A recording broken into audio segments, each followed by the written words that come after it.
नमस्कार दोस्तों, आपका स्वागत है। आज जो हम कहानी देखने वाले हैं वो लिलिया नाम के एक लड़की की है। वो हमसे ये कहती है कि एक बार वो अपने कार से जब जा रही थी तब उसका बहुत ही बड़ा एक्सीडेंट हुआ था।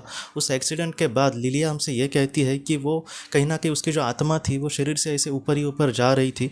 और लिलिया बाद में ये कहती है कि एक अलग ही दुनिया में उसने अपने आप को देखा। वो एक जंगल और एक जैसे छोटी सी एक बाग होती है उस तरीके से वो सुंदर एरिया था। वो सुंदर वहाँ पर वातावरण था। लिलिया हमसे ये कहते हैं कि वहाँ पर जो फल थे वो पृथ्वी के जैसे अलग ही टाइप के लग रहे थे, पृथ्वी के जैसे वो नहीं थे, लेकिन उनमें बहुत ही ज़्यादा ऊर्जा उसको दिख रही थी। और वो कहीं ना कहीं जो सारी चीज़ें हैं वो मुझसे कनेक्टेड है और मैं भी इन सारी चीज़ों से प्रकृति से पूरी तरीके से कनेक्टेड हूँ। इस तरीके से वर्णन किया है उस चीज़ का लिलिया ने। बाद में लिलिया ये कहती है कि मेरे सामने से उसने एक आत्मा को आते हुए देखा। और लिलिया ये कहती है कि उसने उसको पहचान लिया। वो उसकी सौतेली माँ थी। लिलिया ये कहती है कि उसके सौतेली माँ के और इसके जो रिश्ते थे वो बहुत ही ज़्यादा बुरे थे। हमेशा एक दूसरे के साथ वो बहस करते थे, हमेशा एक दूसरे का बुरा ही सोचते थे। और उसकी माँ ने भी इसको बहुत ज़्यादा तकलीफ़ दी थी। तो इस तरीके से वो उसके सामने आई थी। लेकिन आज भी लिलिया ये कहती है कि मैं उसके बारे में जब सोचती हूँ तभी मुझे बहुत ही ज़्यादा बुरा लगता था, लेकिन आज वो मेरे जब सामने आई फिर भी मुझे कुछ भी नहीं लगा। वो जैसे हमारे अतिथि होते हैं और उनका हमें स्वागत करना चाहिए, वैसा ही मुझे लग रहा था कि मैं उसका भी वेलकम करूँ। और लिलिया ये कहती है कि इसने उसके साथ हंसी। और बाद में उसकी जो माँ थी वो उसके पास आई, वो सौतेली माँ। और बाद में लिलिया को उसने कहा कि मैंने पृथ्वी पर तुम्हारे साथ बहुत ही ज़्यादा बुरा व्यवहार किया है, इसलिए मुझे तुम सच में माफ़ कर देना। लिलिया ये कहती है कि वहाँ पर जाकर मुझे उसका माफ़ करने के लिए बड़ा कुछ प्रयास नहीं करना पड़ा।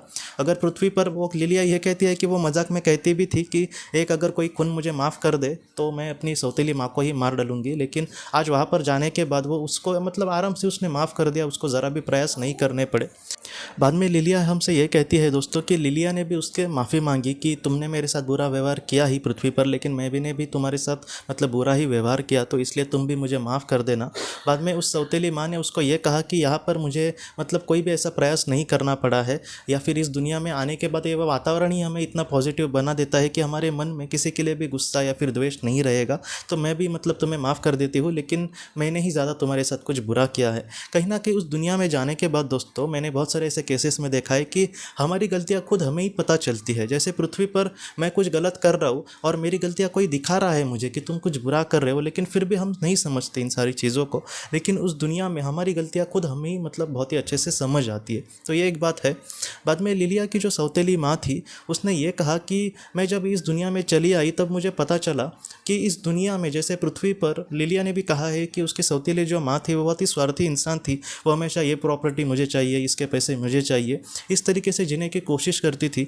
लेकिन उस दुनिया में जाने के बाद लिलिया की जो सौतेली माँ थी उसने ये कहा है कि यहाँ पर हमारे पास पृथ्वी पर कितने पैसे होते हैं ये ज़रा भी महत्वपूर्ण नहीं होता। यहाँ पर हमारे कर्म कितने अच्छे होते हैं ये महत्वपूर्ण होता है। अगर पृथ्वी पर कोई करोड़पति हो लेकिन फिर भी उसके कर्मों से ही उसको यहाँ पर देखा जाएगा, ना कि उसके बैंक बैलेंस या फिर प्रॉपर्टी के साथ। तो इस तरीके से ये महत्वपूर्ण संदेश कहे। बाद में लिलिया के सौतेली माँ ने उसको ये कहा कि तुम्हें भी अपने जीवन में बहुत ही अच्छे से आगे बढ़ने की कोशिश करनी होगी।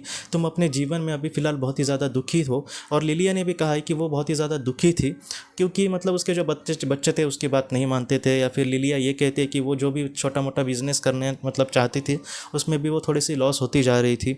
और बाद में लिलिया ने यह भी कहा कि वो अपने खाने पीने पर भी ध्यान नहीं देती थी। और यही बात उसके सौतेली माँ ने उसको कही कि तुम्हें अपने खाने पीने पर भी बहुत ही अच्छे से ध्यान देने की कोशिश करनी होगी, क्योंकि तुम अपना ज़रा भी ध्यान नहीं दे रही हो। और तुम्हें अपने घर पर भी ध्यान देने की कोशिश करनी होगी। तुम अपने बच्चों से ज़्यादा बातचीत नहीं करती, इसलिए हो सकता है कि वो तुम्हें उस तरीके से अपने एक माँ के रूप में ना देखे, क्योंकि तुम्हारा इतना बातचीत भी नहीं होता और तुम उनको उनके लिए जो भी जिम्मेदारी लेनी चाहिए वो थोड़ी बहुत निभा रही हो। लेकिन सिर्फ जिम्मेदारी लेने की बात नहीं है, प्यार से बात करना, उनको अपना जो प्यार है वो दिखाना कि मैं तुमसे सच में प्यार करती हूँ, उनके लिए केयर करना, तभी उनसे भी हम प्यार की अपेक्षा कर सकते हैं। तो तुम अपनी अपना तुम रोल अच्छे से निभाओ, वो भी ज़रूर तुम्हारे साथ अच्छा व्यवहार करेंगे। तो लिलिया ने कहा कि हाँ मैं ज़रूर इस तरीके से ज़रूर प्रयास करूँगी। लिलिया ये कहती है कि जब आज वो उसके सामने आ रही थी तब उसको बहुत ही दया आ रही थी। लेकिन तकरीबन 4 साल पहले ये घटना जब हुई थी, उसके 4 साल पहले लिलिया की जो सौतेली माँ थी उसको हार्ट अटैक आया था और वो इस दुनिया से चली गई थी। जब खबर मिली थी उस वक्त 4 साल पहले, तब लिलिया को तो खुशी हुई और उसने ये भी कहा कि धरती का एक जो बोझ था या फिर धरती की एक जो बुरी औरत थी वो इस दुनिया से चली गई और हो गया, अच्छा हुआ कि भगवान ने उसको जल्दी ही बुला लिया। तो इस तरीके से उसके उस वक्त विचार थे। लेकिन आज उस बात से लिलिया को बहुत ही ज़्यादा बुरा बुरा लग रहा था कि मेरे मन में ऐसा बुरा क्यों ख्याल आया। तो इस तरीके से मतलब उसके मन में जब ये सारी बातें आ रही थी तब लिलिया की माँ ने कहा कि पृथ्वी पर तुम्हें ऐसे लगना ये कोई बड़ी बात नहीं है, क्योंकि पृथ्वी पर इन सारी चीज़ों को हम पर्सनली ले लेते हैं, लेकिन इस दुनिया में आकर हमें सच्चे मतलब प्यार की या फिर सच्चे इंसानियत की मतलब जो अहमियत है वो समझ में आती है। इसलिए तुम अपने आप को दोष मत देना, लेकिन जितना हो सके तुम कभी भी किसी के भी बारे में बुरा मत सोचना, क्योंकि एक अच्छा जो इंसान है वो इस दुनिया में बहुत ही अच्छी जगह पे जाता है। अगर कोई बुरा इंसान है तो वो निचले ही स्तर पर जाएगा और वहाँ पर उसको मतलब पहले तो पश्चाताप होगा और बाद में उसको बुरे भी जन्म लेने पड़ सकते। तो ऐसा कोई पल तुम्हारे सामने ना आए। मैं भी इतनी अच्छी इंसान नहीं थी, लेकिन यहाँ पर आकर मैं अच्छाई की अच्छी जो मतलब सच्ची जो कीमत है वो समझ पाई हूँ। और तुम भी मतलब मैं यही सिखाने की कोशिश कर रही हूँ कि तुम भी अपने जीवन में एक अच्छी लड़की बनना, एक अच्छी औरत बनना, एक अच्छी पत्नी, एक अच्छी माँ बनना, एक अच्छी बेटी बनना। तो इस तरीके से उसने मतलब बहुत ही महत्वपूर्ण संदेश कहे। और बाद में लिलिया को उसने ये कहा कि तुम्हें फिर से पृथ्वी पर जाना होगा। लिलिया ये कहती है कि ये सारी बातें सुनकर मुझे बहुत ही बुरा लगा। उसको ये लगा था कि वो अपनी सौतेली मियाँ मुझे लेने के लिए आई होगी और वो अपने घर में मुझे लेकर जाएगी, मतलब आत्मालोक में जहाँ पर भी उसका स्थान होगा। लेकिन फिर भी मतलब उसकी सौतेली माँ ने उसका ये कहा कि ये जो तुम्हारा वक्त है वो अब तक नहीं आया है। मुझे वो कुछ ही वक्त मतलब दिया था तुम्हारे साथ बात करने के लिए, ये महत्वपूर्ण संदेश तुम्हें देने के लिए, और मुझे तो तुमसे माफ़ी भी मांगनी थी। इसलिए मैं खुद ही मतलब बाद में मैं जब मुझे भेजा गया तब मैं तुरंत तैयार हो गई। लेकिन अभी ये तुम्हारा समय नहीं है, जब वक्त आएगा तब हम ज़रूर मिलेंगे एक दूसरे के साथ, लेकिन तुम ज़रा भी चिंता मत करना। इसके बाद जो लिलिया के माँ ने उसको मतलब बात कही, मतलब जब मैं मतलब सुनी वो मैं सच में एकदम हैरान हो गया और मुझे मतलब समझ नहीं आया कि मैं मतलब क्या कैसे एक्सप्लेन करूँ। इसलिए मुझे एकदम आखिर में मैंने ये रखी। लिलिया के माँ ने उसको ये कहा कि जब तुम्हारा वक्त आ जाएगा तब मैं खुद तुम्हें लेने के लिए आ जाऊँगी। ये बात मतलब वो लोग समझ सकते हैं जिन्होंने किसी अपने को खोया है कि ये कितनी बड़ी बात है। तो कहीं ना कहीं लिलिया की जो कहानी है वो हमें यही सिखाती है कि हमारे जो अपने हैं वो सिर्फ हमारे अपने नहीं हैं, बल्कि कहीं ना कहीं वो हमारे लिए बहुत बड़ी जिम्मेदारी का भी सामना करने की कोशिश ज़रूर करेंगे। क्योंकि उनका जो सच्चा प्यार है दोस्तों वो हम तक मतलब उस तरीके से हम यहाँ पर नहीं समझ सकते पृथ्वी पर, लेकिन हम वहाँ पर जाकर बहुत ही अच्छे से समझ जाएंगे।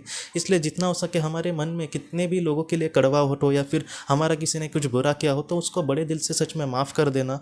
कल इन बात के वजह से बड़े दिल से आपने उनको माफ़ कर दिया है, इस वजह से सबसे बड़ी जो खुशियाँ मिलने वाली है वो आपको ही मिलने वाली है। क्योंकि जो अच्छाई है दोस्तों उसका कहीं ना कहीं रिजल्ट भी अच्छा ही मिलता है, बस वो कब और कैसे मिलेगा हुआ में हमें नहीं पता। इसलिए आप भी अपने मन में किसी के लिए भी कड़वाहट मत रखना। जितना हो सके अच्छे कर्म के साथ अपने मतलब अपने जीवन में आप आगे बढ़ना, आपका भी ज़रूर अच्छा होगा दोस्तों। बाद में लिलिया ये कहती है कि उसकी माँ ने उसकी मतलब कहीं ना कहीं इजाज़त ली और उसने कहा कि अब मुझे जाना होगा। और लिलिया ये कहती है कि जो वातावरण था वो अचानक कहीं ना कहीं रुक सा गया। और लिलिया ये कहती है कि मेरे आंखों के सामने पूरी तरीके से अंधेरा छा गया। और उसने ये कहा कि जब उसको होश आया तब वो अस्पताल में उसने अपने आप को पाया और उसकी सर्जरी हो गई थी, ऐसे उसके मतलब करीबी लोगों ने कहा। उसको बहुत ज़्यादा लगा था एक्सीडेंट के बाद, और बाद में वो धीरे धीरे मतलब वो कहते हैं कि 4-5 महीने लगे उसको ठीक होने में। और कहीं ना कहीं वो आज मतलब बहुत खुश थी कि कहीं ना कहीं वो जिसके लिए उसके मन में बहुत ही ज़्यादा नफरत थी वो उससे मतलब उसकी बहुत ही करीबी इंसान आज बन गई थी, और वो कहीं ना कहीं बहुत खुश थी दोस्तों। तो ये जो लिलिया की कहानी है वो हमें यही सिखाती है कि अपने जीवन में आप अच्छे कर्म लेकर मतलब बढ़ना, आपका भी ज़रूर अच्छा होगा और आपको बाकी किसी की भी चिंता मतलब चीज़ की चिंता नहीं करनी। और हमारे जो अपने हैं दोस्तों वो भी हमसे यही चाहेंगे कि हम जितना हो सके इन सारी चीज़ों को जल्दी से जल्दी समझें और हमारे जीवन में बहुत ही अच्छे कर्मों के साथ आगे बढ़े दोस्तों। तो दोस्तों हम अपनी अगली वीडियो में किसी नए विषय को लेकर मिलेंगे, तब तक आप अपने परिवार का ख्याल रखना। आपका बहुत बहुत धन्यवाद। ज़िंदगी की रोशनी ये एक कंसल्टेंसी है जो ऐसे लोगों को मदद करने की कोशिश करती है जिन्होंने किसी अपने को खोया है या फिर जो लोग अपने जीवन में बहुत ही ज़्यादा दुखी है। जो लोग इस संस्था के साथ जुड़ते हैं उन्हें पास्ट लाइफ रिग्रेशन की ऑडियोज़ भेजी जाएगी, जिससे घर बैठे वह पास्ट लाइफ रिग्रेशन का अभ्यास कर सकते हैं। और उन्हें 5 मेडिटेशन ध्यान की भी ऑडियोज़ भेजी जाएगी, और इसके साथ साथ उन्हें PDF किताबें भेजी जाएंगी जो हिंदी और अंग्रेज़ी में है, जो मोबाइल पर या फिर लैपटॉप पर आप उसे पढ़ सकते हैं। और 10 ऑडियो बुक्स भी आपको भेजी जाएंगी। तो दोस्तों अगर आप इस संस्था के साथ जुड़ना चाहते हैं तो कृपया इस नंबर पे व्हाट्सएप मैसेज करें। आपका बहुत बहुत धन्यवाद।